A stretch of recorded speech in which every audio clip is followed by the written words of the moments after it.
And we here with y'all today, man, just to go over a few topics. Basically, me and my brother has been speaking about for the longest, and we just decided to just say, hey, what the heck, right?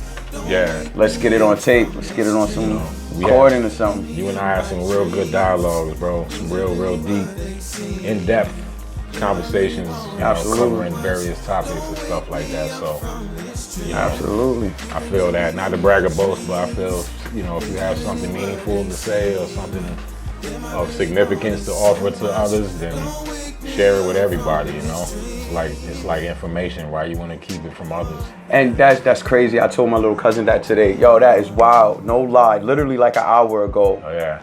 We was walking back off of our 2 o'clock break, and I said, yo, I realized something. These dudes won't teach us everything because they're afraid that we'll take their position. Yeah. That's why they fuss and always yelling at us and stuff. And people fear power, man. People fear power. And that's what I was explaining to my cousin. I said, you can't, because he get mad. You know what I'm saying? He allowed what they say to move him. I was like, you can't do that. Outside influences. Yeah, like friends, peers, or what have you.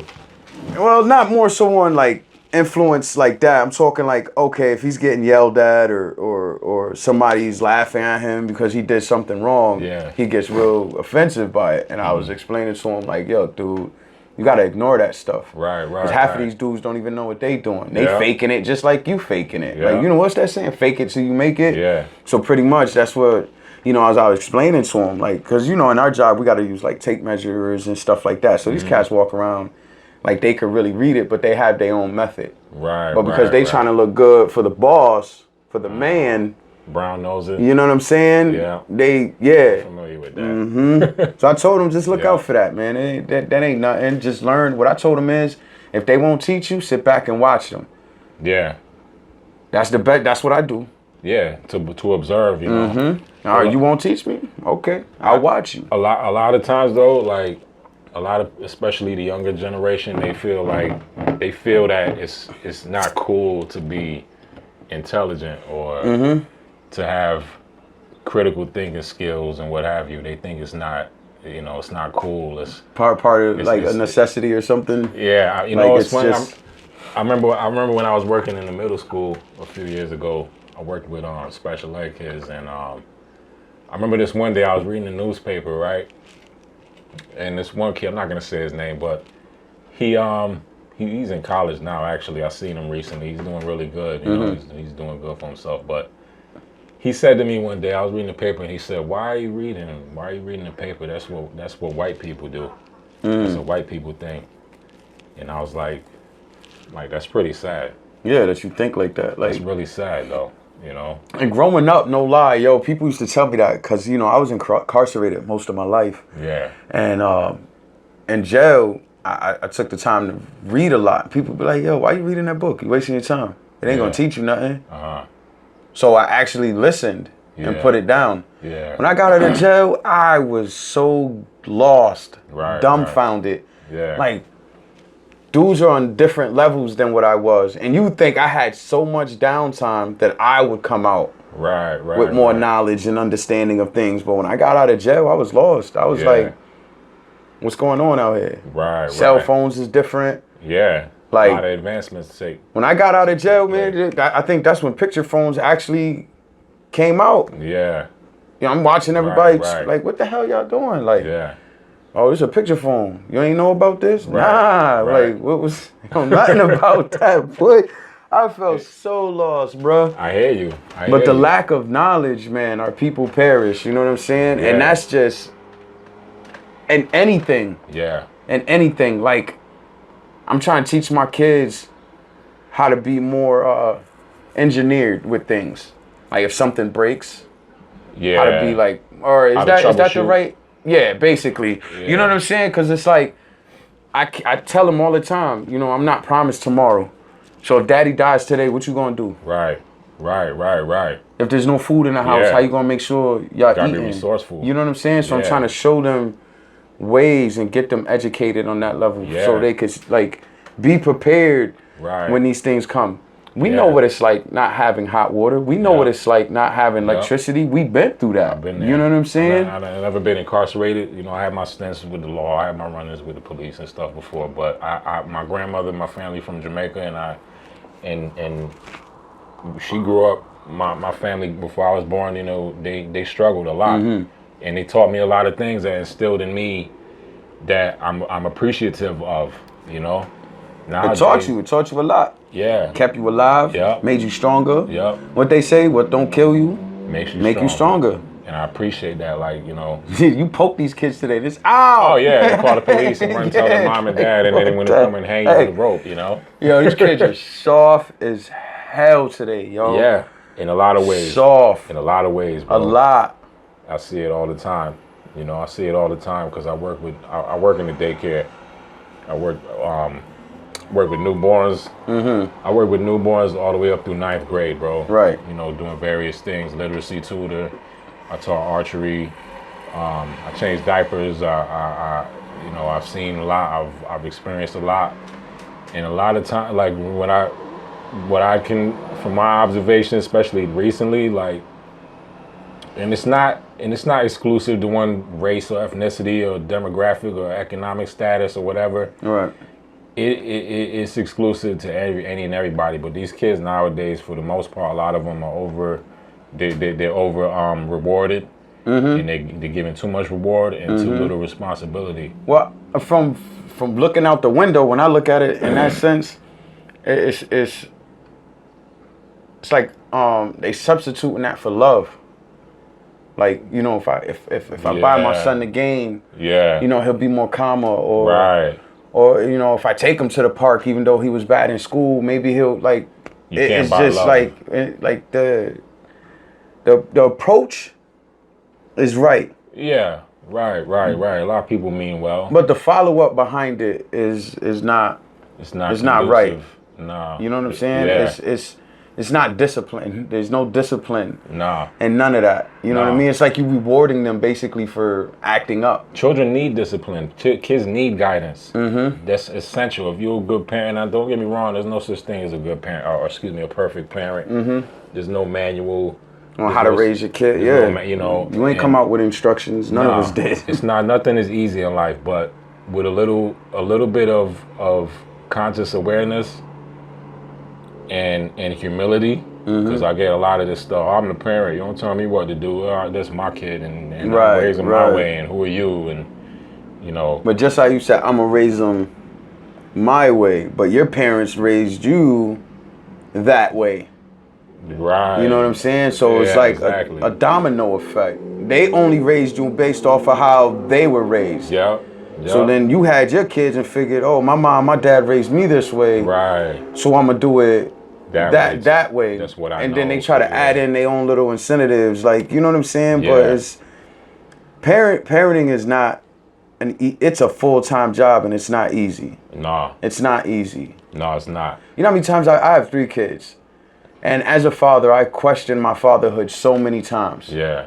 You know, I prayed about it, went to God, like, yo, what am I doing wrong? That's commendable. You know what I'm saying? Like, that's commendable, because a lot of dudes, you know, especially, you know what, a lot of it's a men period, especially in this society, we taught that we're not supposed to have emotions. We're supposed to just be tough and macho and you know, put on this persona of like, you know, to me, like, that's not what a man is. You know what I mean? You got to have a balance between your feminine energy and your masculine energy. One should prevail, you know.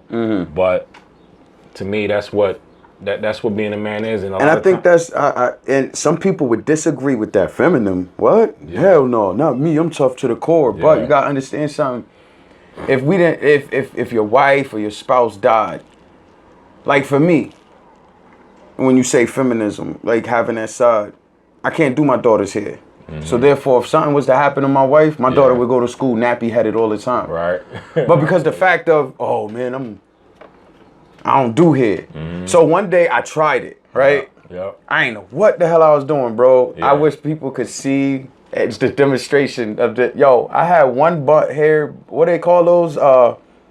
not a bun, right? Yeah, I had one bun in the back of the head and the other one like on the side, right? all sporadic. Yo, it was like crazy. So I said, yo, I don't know how to part hair, nothing. Your mom left me here to do this. Yeah. And my daughter looked in the mirror and said, Daddy, it's cute.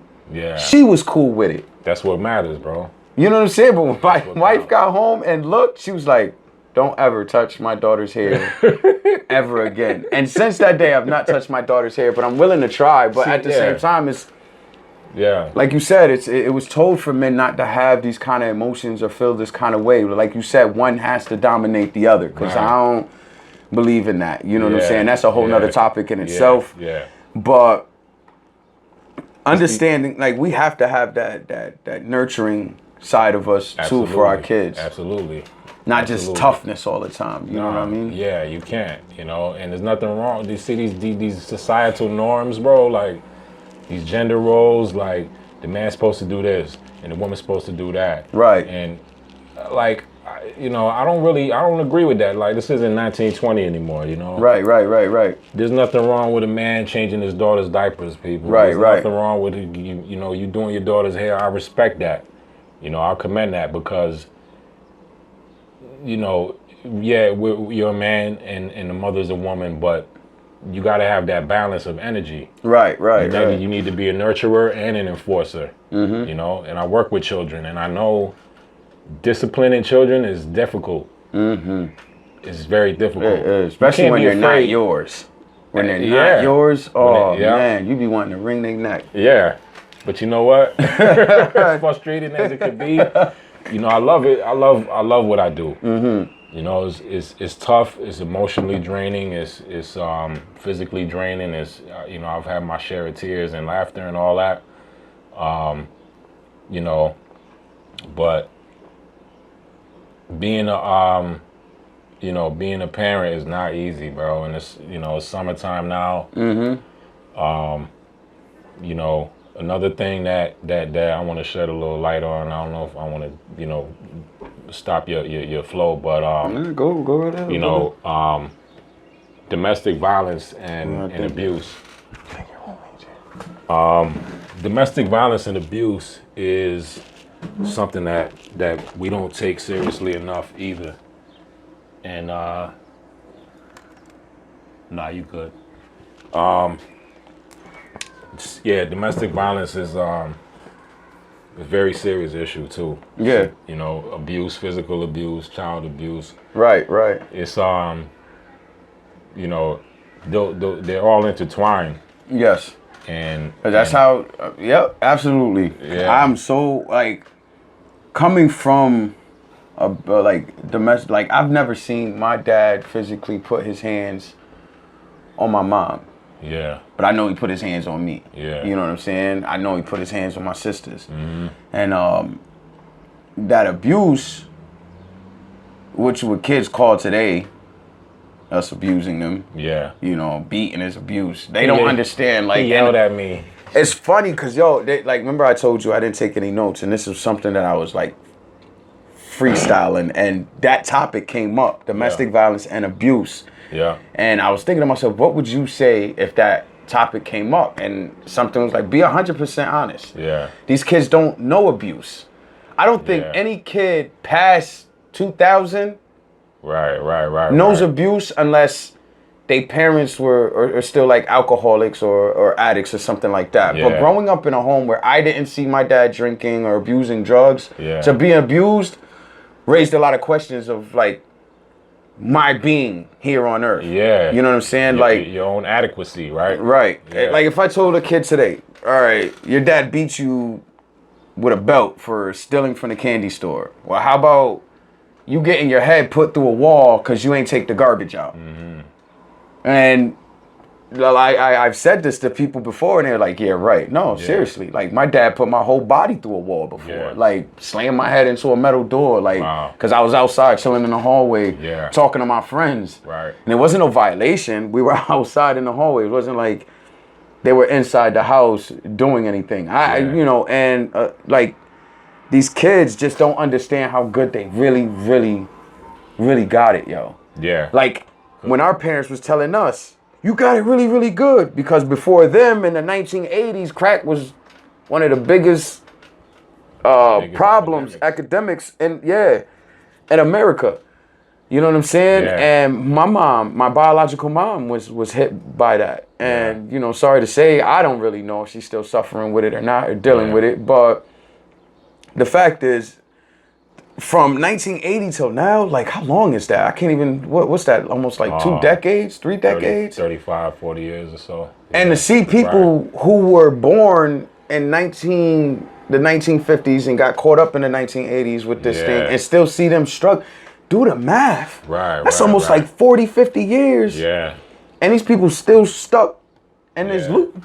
You know what I'm saying? Of abuse, domestic violence. Yeah. You know what I'm saying? Yeah. And I asked who do we blame? Who do we blame, yo? A lot of variables. Everybody want to point a finger at somebody. Except themselves.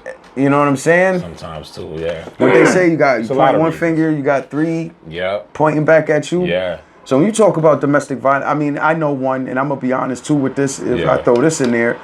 You know, when I was heavy drinking, me and my wife would argue, and I just came to a point where I wanted to, like, end it, because then I'm like, my kids are seeing this, and I don't want my daughter to think this is the kind of man, you know, is for me that I deserve, or my sons think like, oh, this is the way I'm supposed to man up. Like, when things get hard, I run to the liquor store. When my wife act up, you know, I gotta fuss and yell at her and put my hands on her. That is not. No. I'm telling y'all young people out there right now, that is not the way to go. That is a lane. You go down that road, it's gonna be a long, dark, hard drive. Yeah. You go through that. I done went through a DUI. That was the most scariest thing. Being arrested 4 or 5 times. Yeah, I remember you telling me about that. Was like loose. You know what I'm saying? Yeah. Drinking and driving. Had my kids in the car. Yeah. Could have killed them. Yeah, like yeah. All because I was thinking about myself and I was caught up in my own emotions because I couldn't deal with what the world was giving me. Yeah. You know what I'm saying? So I put not just my like my immediate family, I put my friends through it. Yeah. You know, I put my church through it, my church family. I put my friends out in the streets through it. It was to the point where people was like, yo, I don't even want to chill with you, Jay. Yeah. Like, we can't go nowhere with you without getting into a fight. Yeah. Or somebody doing this. Or you want to stick up somebody and you want to do this. You know what I'm saying? And that's when I had to, like, really like, yo, you got to get back into your spiritual. Yeah. Because this demon is going to kill you. Right. You know what I'm saying? I had dreams about it. People warned me about it. And it was just like, when is it going to stop? And when I say pointing the finger, they threw crack in our neighborhoods, but we knew better. Yeah. At some point, it had to be like, oh, you know, nobody said no. Right. Martin Luther King dropped, right? Yeah. And then boom, crack hit. Yeah. What happened to the dream? Yeah. You know what I'm saying? It was, and that was the biggest downfall for black people, man. Yeah. I say black people because that's who it hit the most. Absolutely. Definitely. And I ain't siding with no racist stuff. We don't do that here. You know what I'm saying? We just keeping it all the way above. The truth is the truth. The white man put it in the neighborhoods and hit the black neighborhoods the hardest. There's no opium poppy fields out here. You know what I'm saying? we say it again. There's no opium or poppy fields out here, folks. At all. It's all by design. You know what I'm saying? What? We got tobacco fields.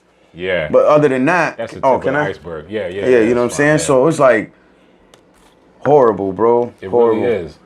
So back to what you were saying about your domestic violence and you know, elaborate. Working in the daycare for you know, I got like 13 years experience working with children. You know, some of y'all, you know, I'm a barber as well. I got, you know, I got different talents and things like that. But being a male, being a multiracial male, working with children, it's not easy. It's not easy, you know. Like I said, I love my babies, bro. I love my kids with all my heart, you know. And I appreciate the fact that you say that. Yeah. I want y'all to hear what he's saying. I love my kids. I love my baby. These aren't even his biological kids, and we need more men in our communities of all nationalities to step up and be aware of what's going on in your neighborhoods, what's going on in your community with these kids. It is. It's true. It's vital. You know what I mean? We can't complain about these kids not having nothing to do and drive by and not help out. You know, you part of the problem if you ain't solving the problem. You part of the problem. Absolutely, that's it. You know what I mean? You can't pick one or the other. But you know, there was an incident a few months ago where one of the parents from my job. You need a charger? Oh no, we good. Okay. One of the parents from my job. You know, this is tough to talk about, but one of the parents was killed because of domestic violence. And this happened out here in New Britain a few months ago, and you know, she had two little kids, a little boy, a little girl, and you know, she came to pick her kids up that evening, and then the next day she was gone in an abusive relationship. And now, you know, 28-year-old woman is gone, and her kids got no father now, no mom. And yo, the devil working, man. He took two for the price of one. One issue took 2 lives. Yep. It's sad, bro. It's really sad. You know, I cried. My heart, you know, my heart sunk when that happened, and it's real. Domestic violence is real. It doesn't discriminate anybody. You know, male or female. Yeah, it doesn't. You know, and I don't care what color you are, how much money you got, whether you from the suburbs or the hood. Right. You know, domestic violence is real. Domestic violence. You know, be a voice. Be a voice and stick up for people that's victims. Be a voice for the children that's involved in things like that, because, you know, these things perpetuate a vicious cycle. You know, then these kids grow up thinking that it's cool and they experiment with drugs. Why is so much addiction and suicide out here, bro? Especially with teens now. Absolutely, and even younger than that. Yep. What that I heard? I want to say this was last year. It was on Facebook. The mother and on the news, they did an interview with her. The mother's at work. The son's like 13 years old, getting bullied or whatever, and then like blows his own head off. Awful. At 13, because his friend told him to. Horrible, that's terrible, bro. Man. This bullying and like, you know, all of it. It's all of it. It's all of it, all in one. The domestic violence, the abuse, the even verbal abuse, and that's one thing. Like, you just took the words out of my mouth. I was going to counseling. Yeah. And my counselor literally told me, like, I know you don't, put your, because I don't beat my kids. You know what I mean?